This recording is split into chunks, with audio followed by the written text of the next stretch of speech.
Welcome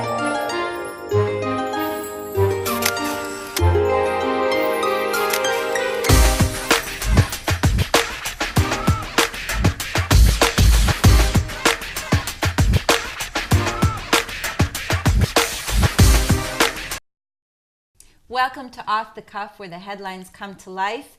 In the studio, we have Mr. Joseph Barrjio, and someone you probably are very familiar with, many of you.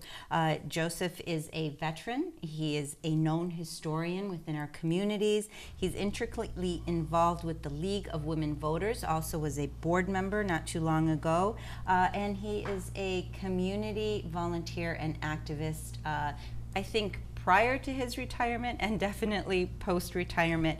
And he's also had a very interesting professional career. And we're going to talk about all these things.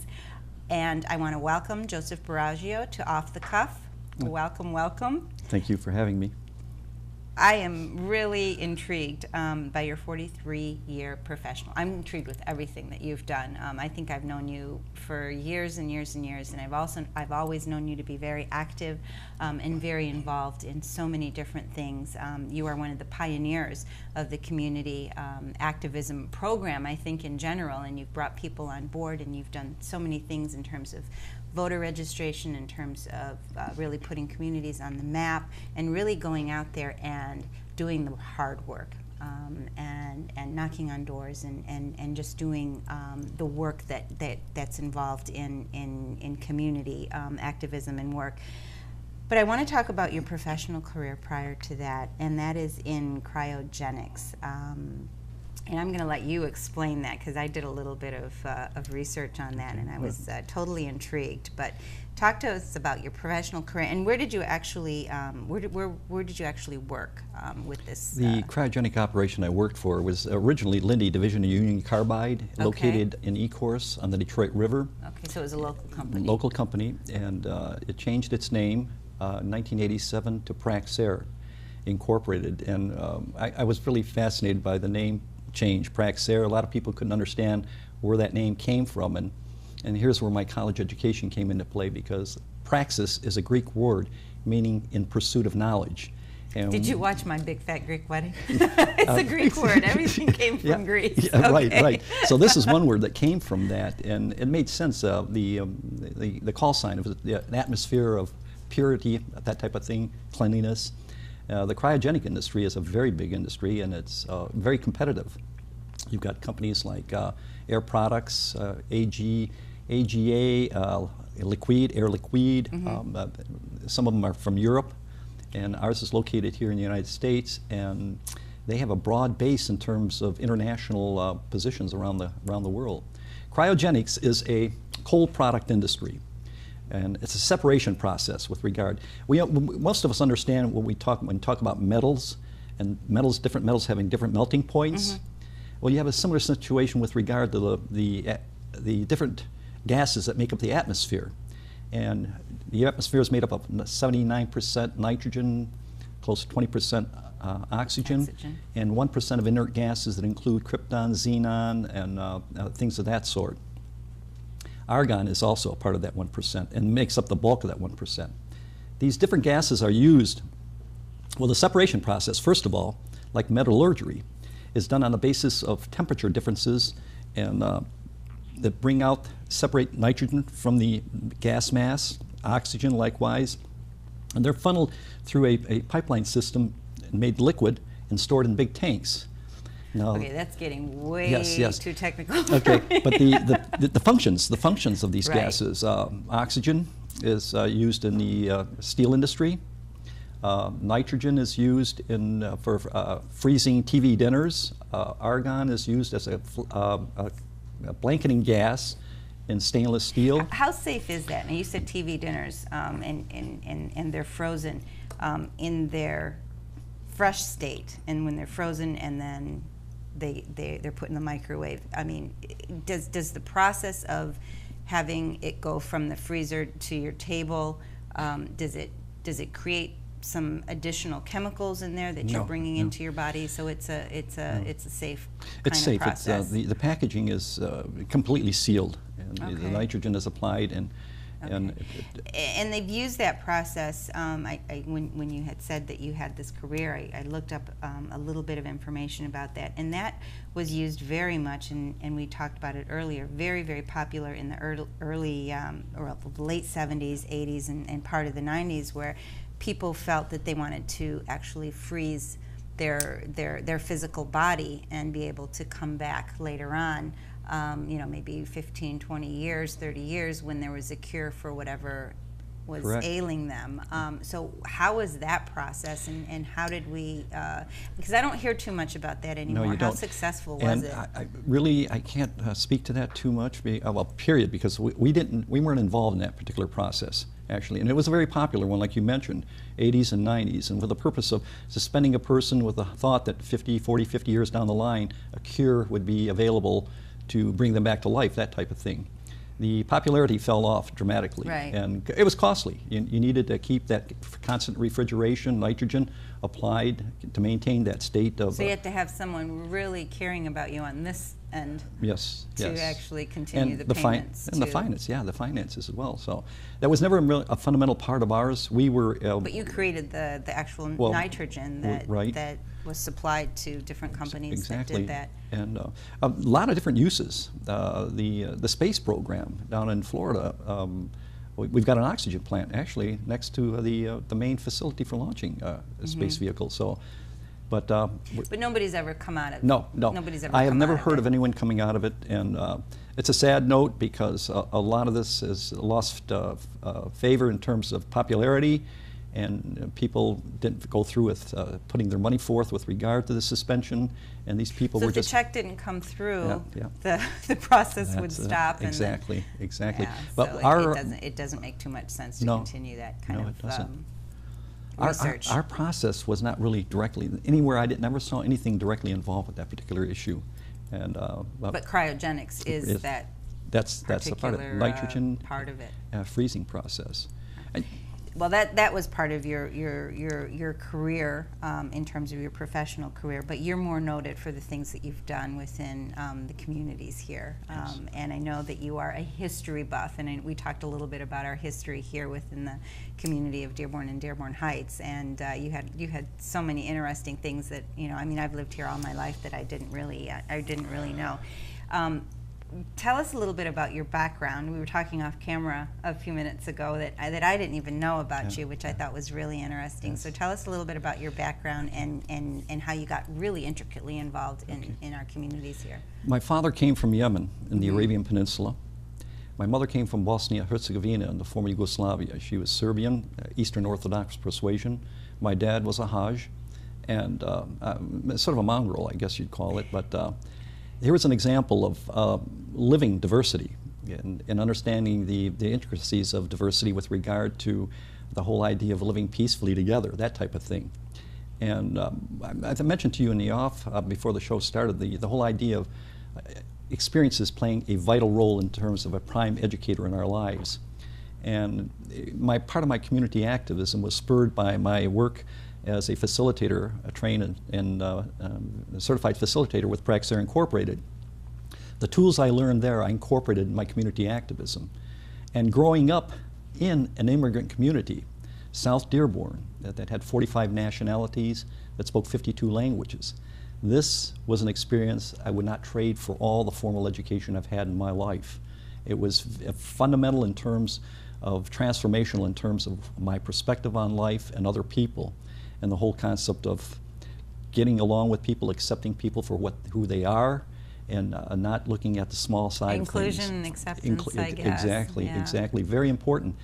And I keep reminding some of the guys I grew up with, we were all anchor babies. And one of the wonderful experiences about growing up in that community, this is pre-air conditioning, pre-television. Yes, yes. And the houses, not like the sprawling suburbs, were all close together. So in the summer months, the windows would be open. The mothers and their different ethnic cuisines would be cooking in the kitchen. And you walk down the street and you can smell the different flavors wafting out of the windows of all the ethnic foods. It was an experience, wonderful. And obviously, growing up with the different guys, there were, I don't know how many different churches, the mosque, There wasn't even a synagogue in the South End in the early, I say the teens, maybe early 20s. And a gentleman by the name of Joe Penner, a comedian, who also wrote a book called The Boys from Syracuse, from which a movie was made, lived there for a short time. But that experience of growing up with all these different guys from different nationalities, from different religious backgrounds, was extraordinary. Priceless. Priceless. And I would compare that with my military experience, having a very strong impact on my life in terms of being able to understand people from different racial, ethnic, religious backgrounds and interacting with them in a constructive way. So very, very important. My military experience, growing up in that immigrant community, and that's one of those things spurred my activities as far as a community activist and organizer. Tell us about your military experience and how that sort of shaped you as a human being, Yes. especially when you came back and really wanted to focus on the different wonderful initiatives that you focused on. I looked at the military as an alternative in terms of, and I tell everyone, cutting the symbolic umbilical cord with my parents, getting out on my own essentially. But I also understood that the government and the military had a GI Bill for education, and that was one of my goals, serving the military and then taking advantage of that GI Bill for education. When I went in, the draft was still a fundamental part of the military. And what was really interesting about that draft process is that you brought people in from all walks of life, from different socioeconomic backgrounds, from the different regions. They weren't just the poor middle class or the poor people that comprise the 1%, whole 1% of the military today. My unit was a newly formed unit. It was rather an elite unit. It was a 558 Military Police Company. And our objective was to provide base security and convoy escort security for tactical nuclear weapons, highly classified. In my unit, a number of guys that had college backgrounds. We even had a guy with a Harvard degree. So I tell everybody, this was an elite unit that blended a combination of brains and brawn, basically. That's always a good combination. Yeah, wonderful people, and the experience is something that I will always have with me, near and dear to me, because a special group of guys. And it was, like I say, it was an elite organization that I would compare with any special ops organization today in the military. That's how good this group was. You often say that being in the cryogenics industry has sort of given you the talent of solution finding. Yes. In regards to your community volunteerism and activism. So how do you mix those two together? One of the interesting things for me, and I was a contract negotiator for 1299 local union members, but I was also a trained and certified facilitator for the company. So I worked on both sides of the aisle. And the training as a facilitator and the certification put me in a position to learn an awful lot of tools in terms of problem solving and understanding the dynamics that create a problem. And one of which is, I love it, it's called, well, all the different tools, but this whole idea of getting a root cause analysis. You know, so often in our society, and every level that we act in, and even, we're talking here, when a problem comes up, it's usually solved with a Band-Aid solution, not really looking downstream to find out what it was caused by. And there's always a series of causative factors. And unless you get to that root cause analysis and solve that, the problems that you had today will continue to be problems tomorrow, the day after. So I learned, rather than putting a Band-Aid on something, oh, yes. find out why it keeps getting cut, right? So learning those tools, I've taken those tools that I've learned and embraced them and used them in my community activism as an activist, as an organizer, in terms of understanding the dynamics that played within the scheme of things that we were dealing with. And obviously my real goal was to the empowerment of our community, the enfranchisement of it. So I was very heavily involved. I co-founded and chaired the Arab American Voter Registration and Education Committee in 1984 and chaired it for about 20 years. And the whole idea of that was to get people involved in the political process, to empower them so they had a voice. Make them aware of the fact that their vote counted. And there's a saying that necessity is the mother of invention. Sure. given the circumstances facing our community at that time, it was essential to organize the community. It was essential to get the community involved in the political process. So how did you go about doing that? What was the focus in regards to empowerment, showing individuals that the voting process is very essential, and getting people out there to vote to make sure that they are part of the political process? So I know some of the organizations, but what was your personal incentive, and how did you physically go about doing that? Well, to approach this, it can't be done singularly by one person. Absolutely. You need to create an organization. And you brought people in that had a lot of talents with regard to expertises in the various areas. And so we sat down, and I like to always emphasize the fact that we had, at the time, a lot of very capable women as a part of our organization. And to me, it was very important to have that perception of a reality that we were an inclusive group. And so we organized, we conducted meetings, we got the input, and here's something you're going to like. And this is early community organizations. Boards were created, and the people that made the decisions as far as ideas on the board, they would be the same people that would go out and do the work on the streets. It's kind of changed today. Ideas are easy to generate, but implementation. Right, and then you had various dynamics that played. We had new influxes coming from the Middle East with regard to the trials and tribulations in the Middle East. And of course, we had to deal with, as myself, a first generation, but we had, many that were made up this organization were second and third generation Arab Americans. So we had to do with the new arrivals that came into the community that brought a lot of things from the old country that were compatible with the things we were doing. And I'll tell you one of the things, that getting women back in the old country, a woman wasn't involved in the political process, even voting. And we had to emphasize the point, no, women have the right to vote, that we need them to vote. And when you do vote, your wife votes. Well, we had our own suffrage movement here too, so for exactly. for Suffrage the right movement, to vote, right? The 19th Amendment, 1920s, the suffrage movement was a big movement too. And as early as the 1920s. Exactly. So. And you still see some disparities Sure. with regard to women's issues, and notably pay. But my selling point to the family, to the man of the household, your voice is doubled when your wife is able to vote. Your voice is doubled. Talking numbers, I guess that works. Precisely. So that was the whole purpose of getting people involved in the political process, because at the time there was a lot of negativity. Sure. The spillover from the Arab oil embargo in the 70s, Arab and Muslims were portrayed in a very negative sense on TV and the movie industry and publications, etc. So it was essential. And still to this day. Much so, with different set of circumstances Right. today. But I can remember stories where Arab American involvement would send a check, a contribution to someone like, I think it was Hart was running for the presidency. George Hart. No, not George, but the president. Yeah. Okay. And monies would be sent back to these people, saying we don't want to get involved in Middle East issues. Right, But the thing that we pushed in our community, we're not a single issue oriented community. There are many issues that are near and dear to us as a community. Education is a very important one. Jobs are very important. Medical care. These things are all just as important to us as anything that's going on in the Middle East. And I should add, education is a very strong attribute of the Arab Muslim community. Our families emphasize education, put their kids through education. And one of the joys for me, dear, I'm going to tell you, and when we were organizing in the 80s, that many of our people were just little shop owners. And we always talked about grooming a new leadership in our community, the young people, and that's happened.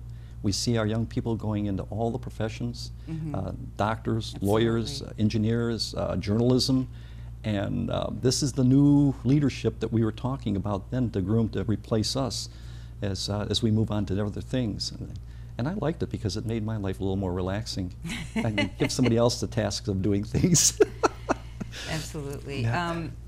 You also work with a lot of issues surrounding our history, and Yes, you work yes. at the museum. Yes. So tell us Tell us some intriguing historical things that maybe someone watching, or even myself, would not really be aware of what's going on within our rich, really Very rich, rich. diverse communities of Very Dearborn, rich. Dearborn Heights, and our surrounding areas.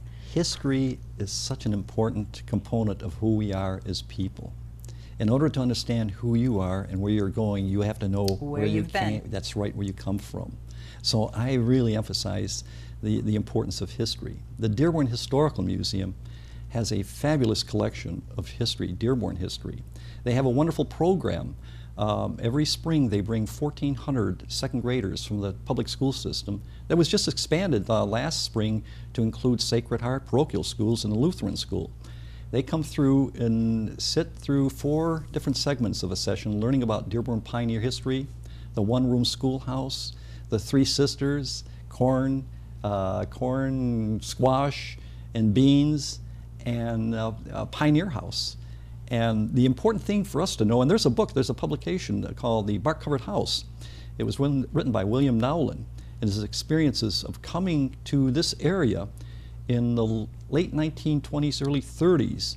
And the names that where a lot Isn't of that people. Nowlin School? Yeah, Nowlin Okay. School's name, Nowlin Cemetery on Van Born. But you have other prominent names, Pardee Street. Yes. That was a part of that group. The Penny family, Tenike. Tenike is another big family, and I ran into a Tenike. Really? That's the name of a family? Yes, Tenike. Okay, they see, owned I a didn't know business in that. Detroit, then opened a tavern on Michigan Avenue where the Rouge River is. Okay. And I had So an opportunity. Tenike is the administrative building. That's the name of the for- advance. So it all was these names named of after. schools, precisely. The heritage of history is so important, and it really pleasures me to be a part of that program and teaching these youngsters. And it's a wonderful age too, I might add too, because they're around 7 years of age, and they are little sponges. They want to please, and they're very sweet kids. So I have a blast doing that. And my role there, I teach both of the areas, each of the areas, pioneer history and the one-room schoolhouse. And the gentleman I teach with, Jerry Olson, was taught in northern Michigan in a one-room schoolhouse. And I've drawn I call him the walking encyclopedia. I pick up his mind all the time, and I've learned so much from him about history. But there's a book, and I would suggest for Dearborn Heights people to buy it. It's at the Dearborn Historical Museum. It's called The Bark-Covered House, written by William Nowlin. And it gives you a good historical perspective of this area. I should add, too, the precipitating factor of the development of this area was the Erie Canal that was started, I think, in the late 1819, and I think operational in the 1820s. They drew, I don't know how many tens of thousands Sure, of people here. to this Yeah. area and beyond, in western part of the Michigan and into Illinois, Indiana. So it was that precipitating thing that really spurred the development of this area. A lot of interesting history. No, absolutely, absolutely. Well, you were recently also honored by AAI, the American Institute in Washington, for your activism and for the foundations that you've really laid for the political process within the communities. You're very active with the League of Women Voters. Yes. Tell us about that, and tell us about your intricate involvement with them. Well, it was And especially during an election year. An election year, Yes. it's so important. The League of Women Voters is a very special group to me, as is AAUW. These are two ladies' organizations, but women, the League of Women Voters is not exclusive to women. There are men that are part of that group. I joined it because I felt it was a natural fit for me in the work I was doing going back to the late 1980s with regard to voter registration. A lot of terrific women that bring a lot of wonderful talent to the table, and very, very creative, innovative, and very committed people. So I love the ladies. They're wonderful people. And I was a board member for a while, and then I was elected for a short time as a vice president of the organization. So this is an organization that does terrific work. How intricate do you feel that their work is in creating awareness and the voting, encouraging individuals to go out there and vote, especially during this this political Yes. election, because it is one of the most difficult and the most controversial elections that we've had on a national level. So how effective, and I know that they are, but how effective do you feel that organization is, which I'm also a member of, Yes, and very yes, proud yes. member, in regards to the work that they do to create awareness of The- the political process? The broader scope of voter registration is just one facet of a much larger picture of this organization with regard to making people knowledgeable about the issues. And they do. It's a nonpartisan organization. They Right. don't tell people how to vote, where to vote, but they will take on issues that have ramifications in terms of environmental issues.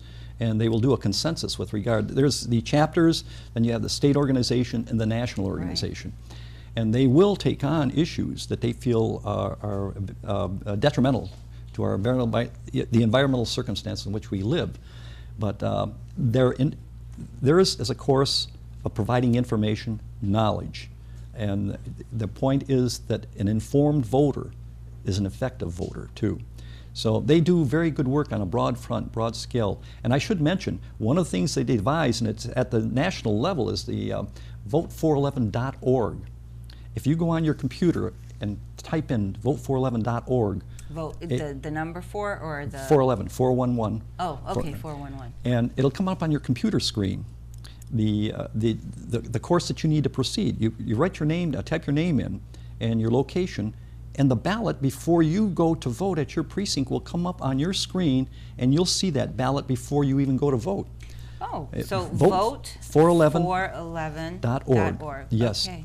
And it's I'd used love at the to see that national level. before. And as a matter of fact, and So it has all the propositions and all everything, the everything. And at the end of his first presidency, the 4-year presidency, Obama used that 411.org. Very valuable tool.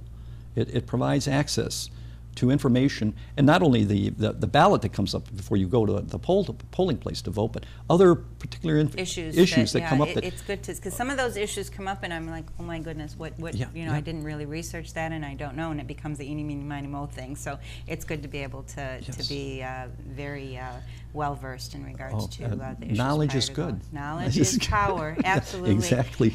Joe, from your military experience to your professional work to your activism, you've really impacted our area, and now as someone who's a memory keeper in the museum and a historian, you've really put your mark within the community and have created huge bases to build on, and for that we're very, very thankful for what you do and giving of yourself, and that's so important, and you've done that ever since I can remember. So Thank you, dear. thank you so much for being on Off the Cuff, and thank you you. for being who you are. Just you. a very giving, loving person, and I know that for a fact.